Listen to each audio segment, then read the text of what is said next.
میں بہک سکوں یہ مجال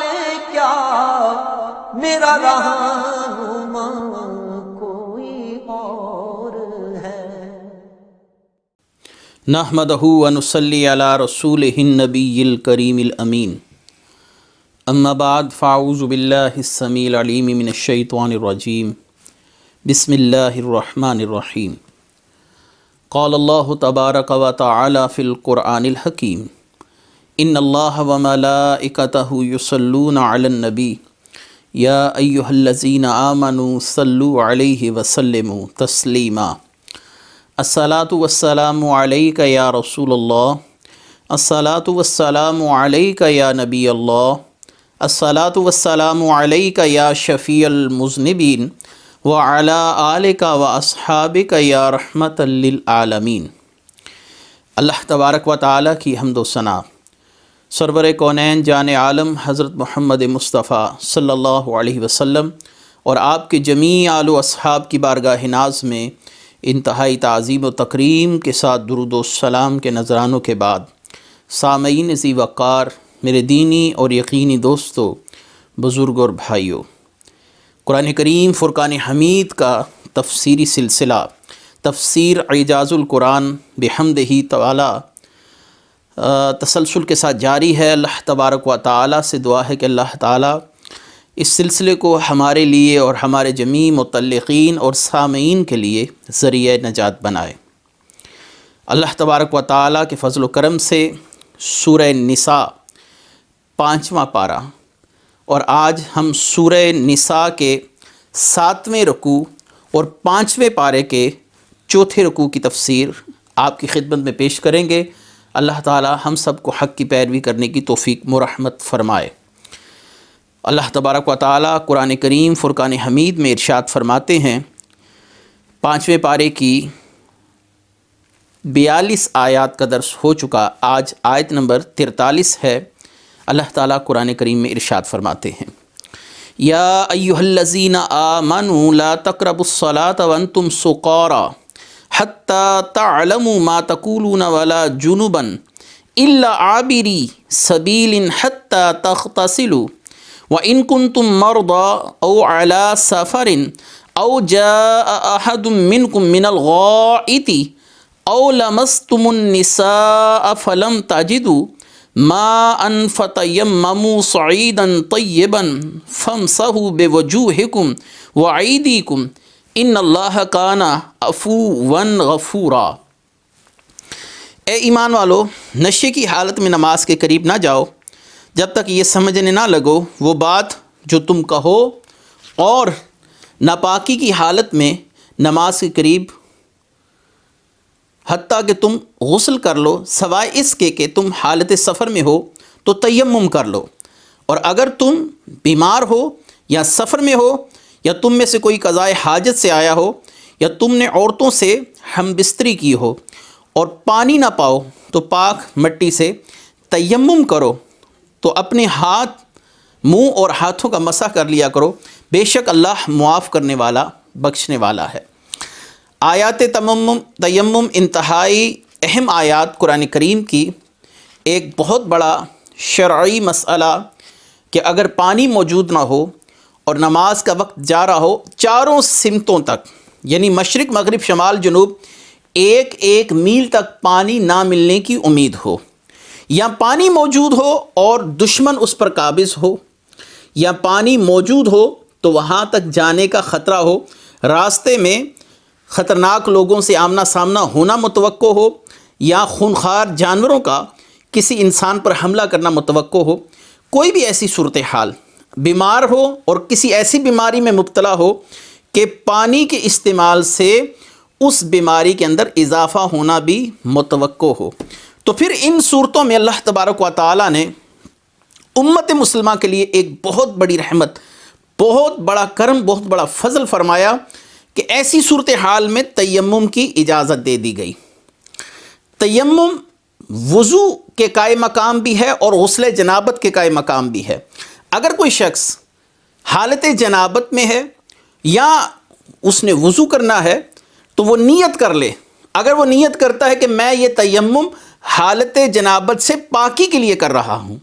یا وہ نیت کرے کہ میں نے یہ تیمم حالت وضو کے لیے نماز کی ادائیگی کے لیے کیا، تو اس کی نیت پر ہی یہ معاملہ موقوف ہے۔ جس چیز کی وہ نیت کرے گا اللہ تبارک و تعالی اس معاملے میں اس کو کامل پاکی اور طہارت عطا فرمائے گا۔ تیمم، ایک تیمم کے ساتھ کئی نمازیں پڑھی جا سکتی ہیں۔ تیمم کا طریقہ کار کیا ہے؟ تیمم کے طریقہ کار سے پہلے کہ کن چیزوں سے تیمم ہوتا ہے اور اس کا طریقہ کار کیا ہے، یہاں پر مختصر سا اس کا شان نزول، سیدہ عائشہ رضی اللہ تعالی عنہا، آپ کا گلے میں پہننے والا ہار کھو گیا، رسول اللہ صلی اللہ علیہ وآلہ وسلم کے ساتھ ایک مقام پر تشریف لے کر گئی تھی، تو واپسی پر آپ کے گلے کا ہار کھو گیا، آپ کو کافی پریشانی ہوئی۔ آپ نے نبی کریم صلی اللہ علیہ وسلم کی بارگاہ میں عرض کی، یا رسول اللہ صلی اللہ علیہ وسلم، میرے گلے میں پہننے والا ہار کھو گیا ہے۔ تو آپ صلی اللہ علیہ وسلم کے حکم سے صحابہ کرام اس ہار کو تلاش کرنے لگے، یہاں تک کہ نماز عصر کا وقت جانا یہ نظر آ رہا تھا کہ اب متوقع ہے کہ نماز عصر وقت پر ادا نہیں کی جا سکے گی، کیونکہ صحابہ کسی ایسے مقام پر موجود تھے جہاں پر پانی کی موجودگی کا حتمی اور قطعی طور پر علم نہیں تھا۔ تو صحابہ کرام کو پریشانی لاحق ہوئی کہ اگر ہم ہار ڈھونڈنے میں اپنا وقت ضائع نہ کرتے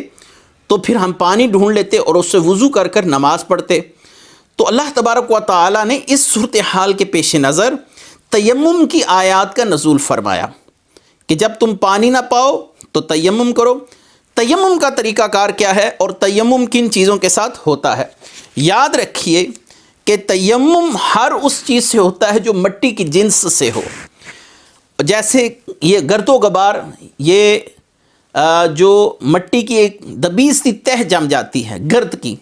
اس سے بھی تیمم ہو سکتا ہے۔ ریت، پتھر، مٹی کا فرش وغیرہ، اس پر 2 مرتبہ ہاتھ مار کر ایک مرتبہ اپنے چہرے پر ہاتھ پھیرے، یعنی مسح کرے، اور اگر داڑھی ہے تو کوشش کرے داڑھی کا خلال کرے، اور چہرے پر کوئی حصہ یعنی سر کے بال جہاں سے شروع ہوتے ہیں وہاں سے لے کر ٹھوڑی تک اور ان 2 کانوں کی لو کے درمیان یہ حصہ چہرہ کہلاتا ہے۔ تو اس چہرے پر زمین پر ہاتھ رگڑ کر اور اپنے چہروں کو اس طریقے سے ملا جاتا ہے، مسح کیا جاتا ہے۔ اس کے بعد اپنے ایک ہاتھ کی ہتھیلی سے 4 انگلیوں کے ساتھ دوسرے ہاتھ یعنی دائیں ہاتھ کی پشت کے اوپر اس کو پھیرتے ہوئے کوہنی تک لے کر جانا ہے، اور یہیں سے آپ نے اوپر والے حصے کو انہی 4 انگلیوں سے مس کرتے ہوئے اس ہاتھ کی کلائی تک لانا ہے، اور پھر انگوٹھے کا مسح کر لینا ہے۔ اسی طریقے سے بائیں ہاتھ کا بھی معاملہ ہے، چہرے کا مسح اور اپنے دونوں ہاتھوں کے اوپر مٹی یا مٹی کی جنس سے کوئی بھی نو ہو اس چیز کے ساتھ مسح کرنا، یہ تیمم کہلاتا ہے۔ اس کے اندر مسح نہیں ہے سر کا، اس کے اندر پاؤں کے اوپر مٹی کا ہاتھ نہیں مارنا، صرف 2 چیزوں کے ساتھ تیمم ہو جائے گا، اپنے چہرے کے اوپر اور اپنی دونوں بازوؤں پر کلائی تک ہاتھوں کو ایک خاص انداز کے ساتھ پھیرنا، یہ تیمم کے لیے ضروری ہوتا ہے، اور تیمم اسی سے ہو جاتا ہے۔ تیمم سے بہت سے فرائض و نوافل پڑھے جا سکتے ہیں۔ اگر انسان تیمم میں ہے، تیمم کرنے والے کے پیچھے غسل اور وضو کرنے والے کی اقتدا صحیح ہے، یہ نہیں کہ پیچھے والوں نے وضو کر رکھا ہے، غسل جنابت کر رکھا ہے اور اگلا فقط تیمم کے ساتھ کھڑا ہے۔ تیمم غسل جنابت کے بھی قائم مقام ہے اور وضو کے بھی قائم مقام ہے۔ تیمم کے مزید احکام بھاری شریعت کے اندر بڑی تفصیل کے ساتھ موجود ہیں، وقت اس بات کا متحمل نہیں کہ میں اس کی زیادہ تفصیل کے اندر جا سکوں، لیکن یہ حضرت عائشہ رضی اللہ تعالی عنہا اور حضرت ابو بکر صدیق رضی اللہ تعالیٰ عنہ کے خانوادے کا پہلا احسان نہیں تھا کہ امت مسلمہ پر اللہ تعالیٰ نے اتنی زیادہ تخفیف فرمائی۔ اور یہاں پر ایک چھوٹا سا مسئلہ، ضمنی طور پر مسئلہ بھی میں عرض کرتا چلوں کہ ایک سوال آتا ہے ذہنوں میں کہ نبی کریم صلی اللہ علیہ وسلم اگر علم غیب جانتے تھے تو آپ نے بتا کیوں نہ دیا کہ ہار فلاں فلاں مقام پر اور فلاں جگہ پر پڑا ہوا ہے؟ تو صحابہ کو اتنی صعوبت اٹھانے کی، تکلیف اٹھانے کی ضرورت کیوں پیش آتی؟ تو یاد رکھیے کہ اللہ اور اس کے محبوب صلی اللہ علیہ وسلم کے امور کے اندر، ہر معاملے کے اندر بہت سی حکمتیں کار فرما ہوتی ہیں۔ یہاں پر نبی کریم صلی اللہ علیہ وآلہ وسلم کہ اس معاملے کو پوشیدہ رکھنے میں ایک حکمت جو سامنے نظر آتی ہے وہ یہ تھی کہ آپ صلی اللہ علیہ وسلم کے اصحاب نے پانی کو تلاش کرنے کا وقت اس ہار کو تلاش کرنے میں صرف کرنا تھا، اور وقت اپنی معینہ مدت تک، یعنی اب بہت کم رہ گیا، تو اللہ تعالیٰ نے اس امت پر رحم فرماتے ہوئے سیدہ عائشہ رضی اللہ تعالیٰ عنہا کے اس ہار کے سبب اس امت پر تیمم کے احکامات کا نزول فرما دیا۔ تو اللہ تبارک و تعالیٰ نے ارشاد فرمایا کہ تیمم تم کرو اس صورت کے اندر جب پانی میسر نہ ہو یا کوئی ایسے عارضے میں لاحق ہو کہ وہ پانی تک بآسانی نہ پہنچ سکے۔ آگے اللہ تبارک و تعالیٰ نے ارشاد فرمایا الم تر الی الذین اوتوا نصیبا من الکتاب یشترون الضلالة ویریدون ان تضلوا السبیل،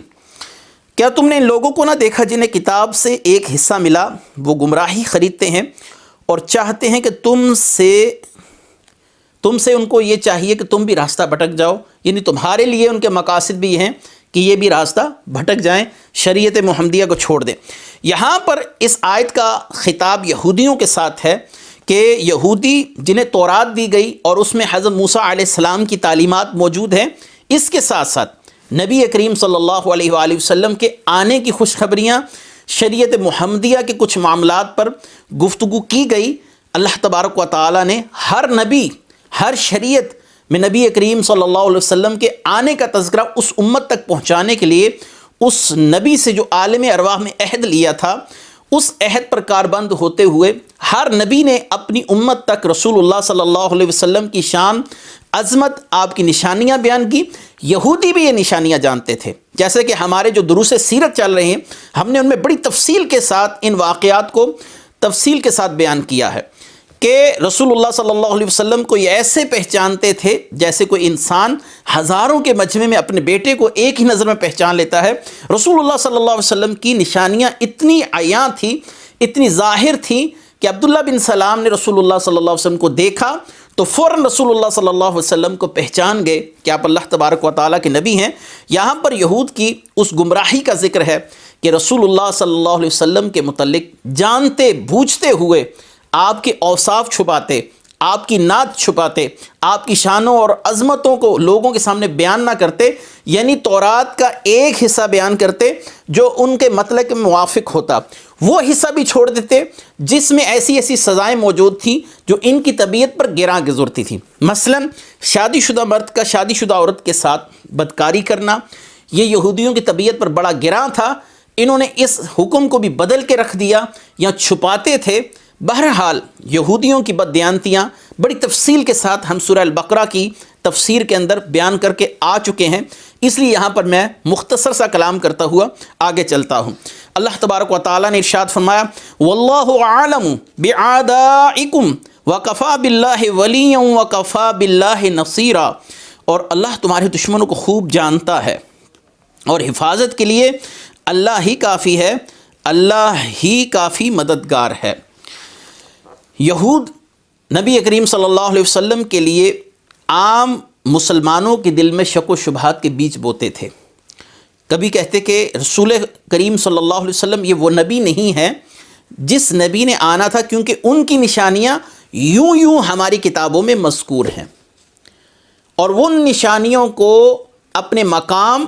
اور اپنی جگہ سے بدل کر بیان کرتے تھے۔ مثلا نبی کریم صلی اللہ علیہ وسلم کا جو حال مبارک، حلیہ مبارک کتابوں کے اندر لکھا ہوا تھا، اس حلیے کو تبدیل کر کر تغیر و تبدل کے ساتھ بیان کرتے تھے۔ مثلا آپ صلی اللہ علیہ وسلم کے بال مبارک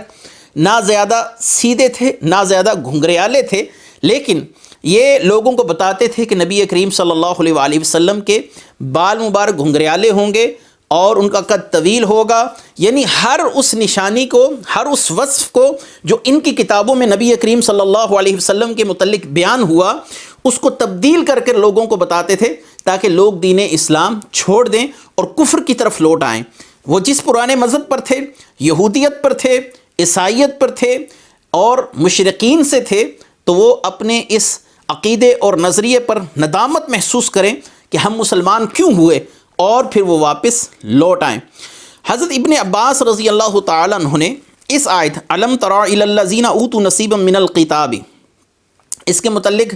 فرمایا کہ یہ آیت یہودیوں کے متعلق نازل ہوئی جب وہ نبی کریم صلی اللہ علیہ وسلم کے لیے بات کرتے تو مذمت کرتے آپ صلی اللہ علیہ وسلم کی، یہ وہ نبی نہیں ہیں۔ نعوذ باللہ، یہ جو قیامت کی نشانیاں بتا رہے ہیں کچھ ایسا نہیں ہے۔ وہی بات جو تفسیر میں پہلے عرض کر چکا، صحابی رسول سے بھی ایسی ہی تفسیر منقول ہے۔ یہ رسول اللہ صلی اللہ علیہ وسلم سے دور کرنے کے لیے ہر طرح کے حربے آزماتے۔ آج بھی امت مسلمہ کو اسی المیہ کا سامنا ہے کہ نئی آنے والی نسلوں کو سوشل میڈیا کے ذریعے، پرنٹنگ میڈیا کے ذریعے ہر ممکنہ طور پر دین محمدی سے دور کیا جا رہا ہے۔ اس وقت بھی یہودی مسلمانوں کو دین محمدی سے، رسول اللہ سے دور کرنے کے لیے کاربند تھے، آج بھی ہیں، اور ان کی ضد اور ہٹ درمی کا معاملہ یہ ہے کہ یہ کبھی بھی باز آنے والے نہیں ہے۔ اللہ تعالیٰ نے انہی کی حرکات کے سبب ان پر لعنت فرمائی۔ اللہ تبارک و تعالیٰ ارشاد فرماتے ہیں واللہ عالم باعدائکم وکفی باللہ ولی وکفی باللہ نصیرا۔ اللہ تمہارے دشمنوں کو خوب جانتا ہے، حفاظت کی اللہ ہی کافی ہے اور اللہ ہی مددگار ہے۔ اللہ تعالیٰ نے یہاں پر یہودیوں کے ان ناپاک عزائم کی طرف اشارہ کیا، یہ اپنے دلوں میں تمہارے لیے کتنا بغض اور کینہ رکھے ہوئے ہیں، یہ کبھی بھی تمہارا فائدہ نہیں چاہیں گے، کبھی بھی تمہیں دین محمدی پر صاحب استقامت نہیں ہونے دیں گے، یہ آخری دم تک چاہتے رہیں گے کہ تمہیں رسول اللہ صلی اللہ علیہ وسلم سے دور کیا جائے۔ اور رسول اللہ صلی اللہ علیہ وسلم سے حسد کی بڑی وجہ وہی تھی کہ آپ صلی اللہ علیہ وسلم کے مدینے میں آنے سے ان کی اجارہ داری ختم ہو چکی تھی۔ دوسرا جو سب سے بڑا مسئلہ تھا یہودیوں کے لیے کہ رسول اللہ صلی اللہ علیہ وسلم کا تعلق بنی اسرائیل سے نہیں تھا، آپ حضرت اسماعیل علیہ السلام کی اولاد سے تھے، نہ کہ حضرت اسحاق علیہ السلام کی اولاد سے۔ اور یہودیوں کو اس بات کا بھی کافی رنج اور دکھ تھا کہ نبوت حضرت اسحاق کی اولاد سے منتقل ہو کر حضرت اسماعیل علیہ السلام کی اولاد کی طرف منتقل ہو گئی۔ اور یہودی یہ بھی جانتے تھے کہ تمام نبیوں میں، تمام رسولوں میں جو مقام رسول اللہ صلی اللہ علیہ وسلم کا ہے وہ کسی اور نبی کا نہیں، جو مقام، جو عزت، جو وجاہت عند اللہ رسول اللہ کو حاصل ہے وہ کسی اور نبی کے لیے مقام و مرتبہ نہیں ہے۔ لیکن اسی سارے معاملے کو جاننے کے باوجود بھی گویا یہ ایسی ہی صورتحال تھی جیسا کہ کوئی کبوتر بلی کو دیکھ کر آنکھیں بند کر لے، یعنی حقائق سے نظریں چغرا لے، تو یہ اس کا اپنا قصور ہے، اس سے حقائق تبدیل نہیں ہو سکتے۔ یہ روز روشن کی طرح واضح تھی، رسول اللہ کے معجزات، آپ کی گفتگو، قرآن کریم کا نزول، رسول اللہ کے صحابہ کی جانثاریاں، یہ تمام کے تمام معاملات رسول اللہ صلی اللہ علیہ وسلم کی رسالت کے حق ہونے پر چیخ چیخ کر گواہی دے رہے تھے۔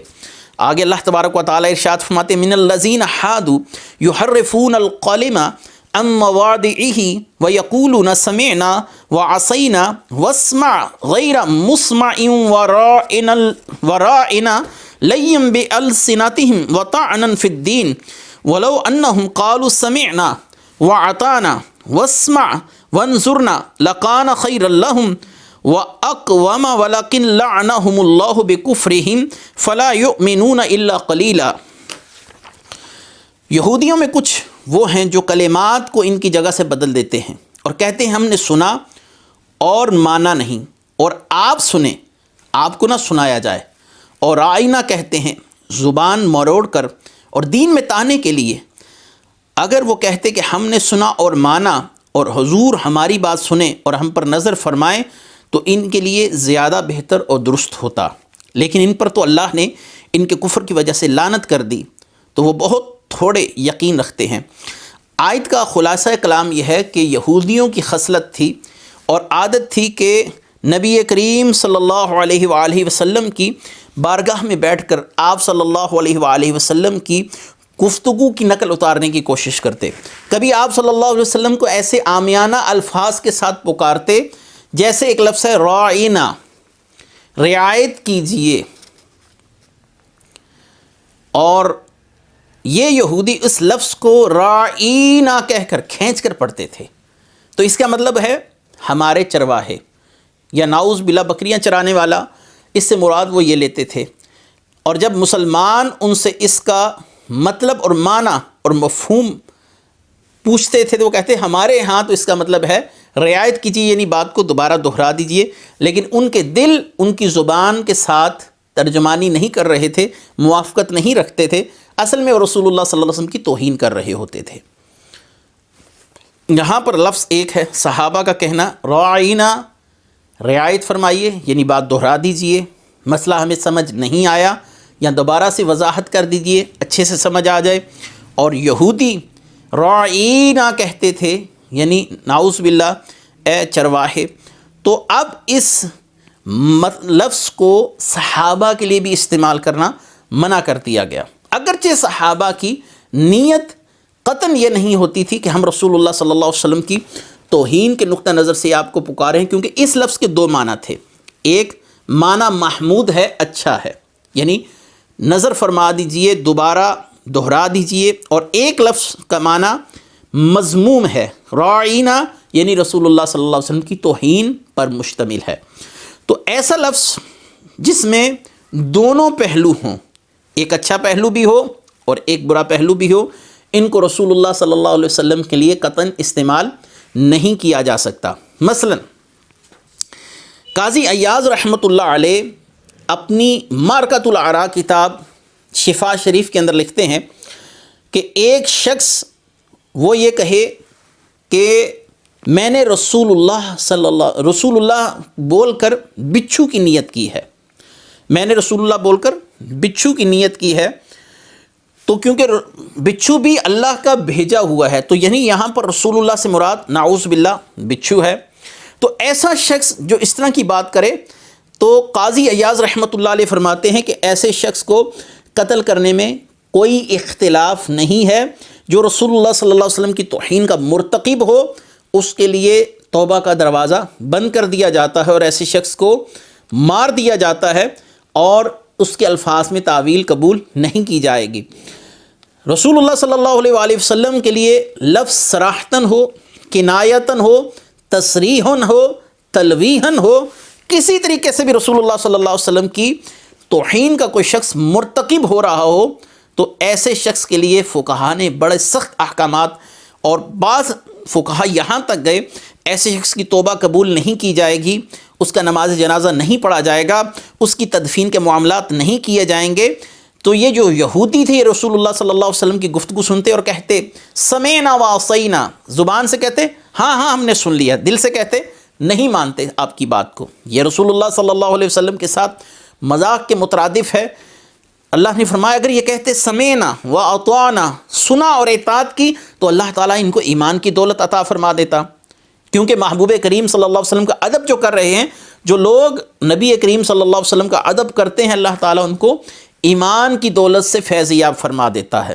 تو یہ تو آتے ہی شرارت کے نقطہ نظر سے سامنے بیٹھے، سمینا وعصینا، سنا نافرمانی کی۔ کبھی آپ صلی اللہ علیہ وآلہ وسلم کے لیے کیا کہتے کہ یا رسول اللہ صلی اللہ علیہ وآلہ وسلم واسمع وانظرنا لکان خیر لہم واقوم ولکن لعنہم اللہ بکفرہم، لیکن اللہ نے ان کے اس شر کے باعث ان پر لعنت فرمائی، فلا یؤمنون الا قلیلا، تو ان میں بہت ہی تھوڑے یقین رکھتے ہیں۔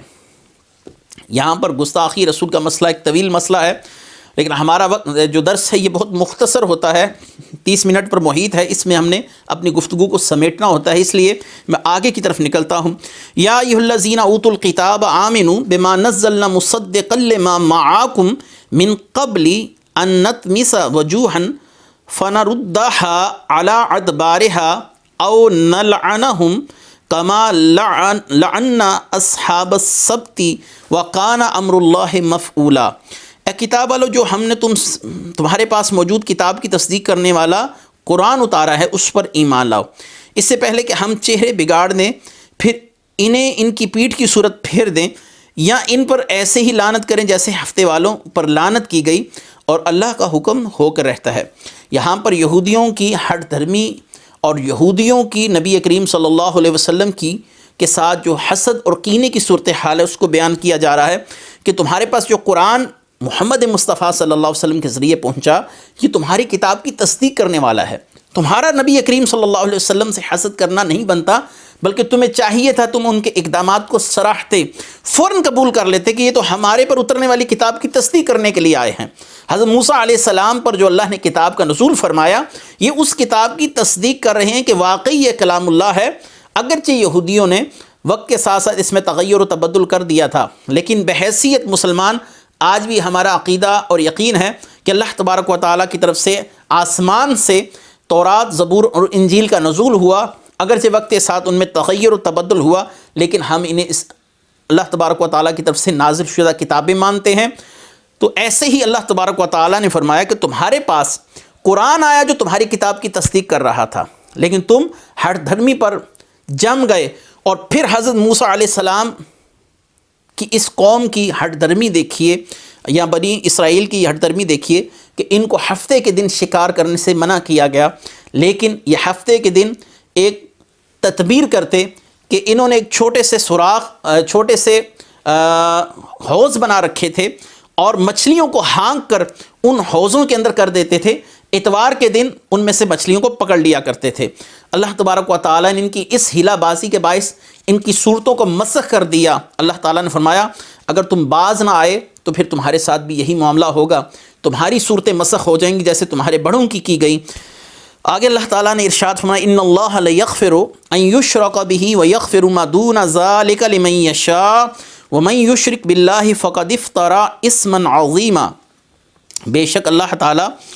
اس بات کو نہیں بخشتا اس کے ساتھ شرک کیا جائے، اور اس سے نیچے جو کچھ ہے جسے چاہتا ہے معاف فرما دیتا ہے۔ جس نے اللہ کا شریک ٹھہرایا تو بے شک اس نے بہت بڑا گناہ کا بہتان باندھا۔ شرک ناقابل معافی گناہ ہے۔ اللہ تعالیٰ کی ذات و صفات میں کسی کو بھی شریک ٹھہرانا یہ شرک کہلاتا ہے۔ اللہ تعالیٰ حادث نہیں، قدیم ہے اور ابد سے ازل تک رہنے والا ہے، اور وہ کسی کا محتاج نہیں، واجب الوجود ہے۔